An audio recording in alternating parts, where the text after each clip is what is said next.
Assalamualaikum warahmatullahi wabarakatuh. Kembali lagi dengan saya Imam Pratama di ISO Channel, tepatnya ilmu seputar obat. Pada video kali ini, saya akan memberikan materi mengenai komunikasi, informasi, dan edukasi, atau bisa dikatakan KIE.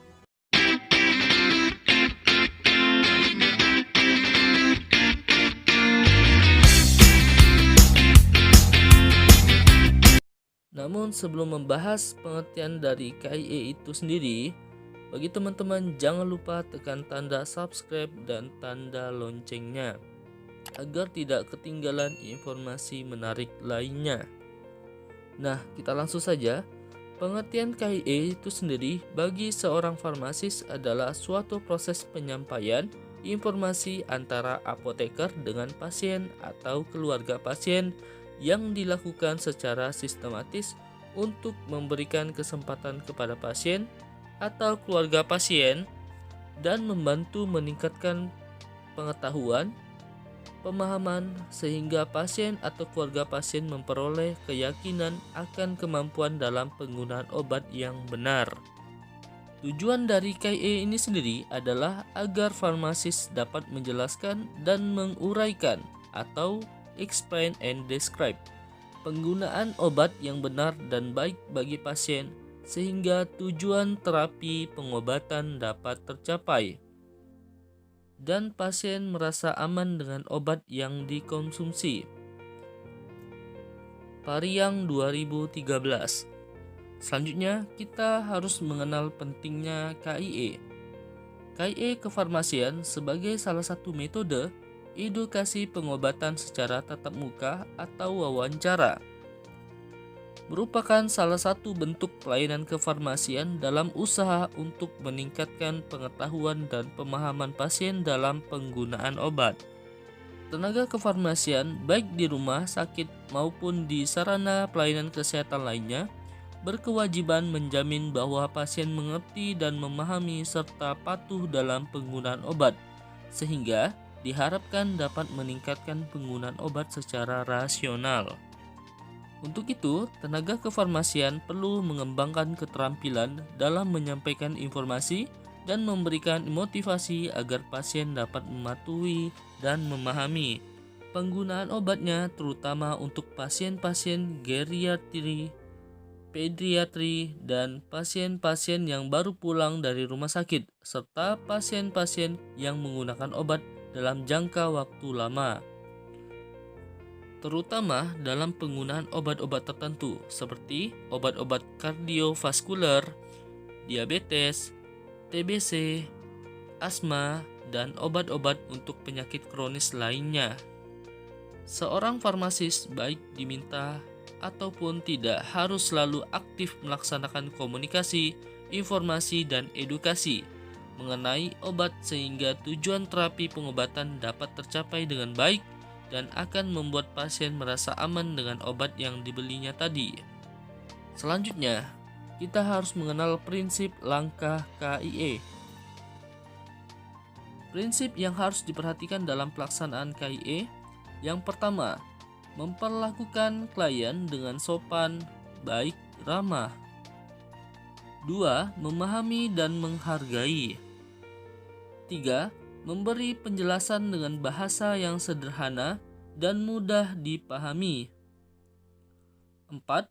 Menggunakan alat peraga yang menarik dan mengambil contoh dari kehidupan sehari-hari. Kemudian, harus mengenal perencanaan konseling obat kepada pasien. Untuk dapat memberikan konseling yang baik, dibutuhkan keterampilan berkomunikasi, karena konseling merupakan komunikasi dua arah dengan sasaran mengenalkan pendekatan pasien secara interaktif dalam konseling obat. Farmasis harus memfokuskan usaha untuk mengukur pemahaman pasien dengan cara melibatkan pasien secara aktif dalam proses konseling tersebut. Pendekatan KIE perlu sistematis karena pasien mempunyai perilaku penggunaan obat yang sangat bervariasi. Farmasis perlu menyelesaikan pengambilan keputusan penggunaan obat dan memberikan solusi yang sistematik. Di samping farmasi, perlu proaktif melakukan penilaian masalah yang konsisten dan mendokumentasikannya. 1. Kriteria pemilihan pasien. Poin A, pasien yang mengalami 3 atau lebih masalah pengobatan. Poin B, pasien yang mendapatkan lebih dari 5 macam obat. Poin C, pasien yang mendapatkan obat dengan indeks terapi sempit. Poin D, pasien yang mendapatkan obat dengan resiko efek samping obat tinggi. Poin E, pasien yang mendapatkan penggunaan obat dengan teknik-teknik khusus. Poin F, pasien usia lanjut atau geriatri yang kronis. Poin G, pasien yang cenderung incompliance atau tidak patuh. 2. KIE mempunyai teknik dan metode yang berbeda-beda pada pemilihan obat sesuai kebutuhan pasien, seperti poin A, pasien yang memilih obat bebas atau over the counter. Dalam menghadapi pasien yang datang dengan pemilihan obat bebas atau OTC, farmasis harus dapat membantu memilihkan dan menjelaskan deskripsi singkat obat tersebut dan peka terhadap keadaan pasien yang mempunyai kesulitan tentang obat yang tidak terselesaikan atau penyakit yang tidak kunjung sembuh di mana pasien akhirnya memilih mengobati sendiri sakitnya. Pasien enggan menyatakan masalah yang sebenarnya dan tidak melaporkan efek samping obat serta melakukan medication error. Poin B, pasien rawat jalan.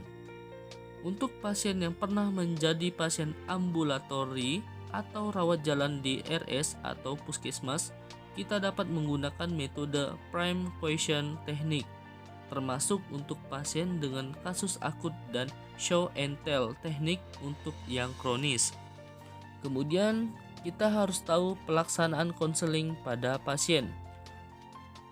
Tahap-tahapnya meliputi 1. Memulai konseling. Jadi, sebelum memulai konseling, ada beberapa yang harus diperhatikan. Poin A, memperkenalkan diri kepada pasien. Poin B, melakukan identifikasi pasien. Poin C, menempatkan posisi fisik yang sesuai untuk memungkinkan konseling yang nyaman dan efektif. Poin D, menerangkan maksud konseling obat. Poin E, jika konseling tentang berbagai macam obat, maka informasikan dalam urutan yang logis. Selanjutnya, tadi itu sebelum memulai konseling. Nah, sekarang dalam proses konselingnya. Menggunakan metode komunikasi yang efektif dengan pasien, keluarga pasien, dan perawat jika diperlukan.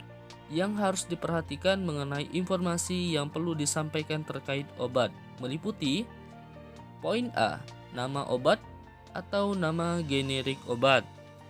Poin B, khasiat dan kegunaan. Poin C, tujuan pemakaian obat.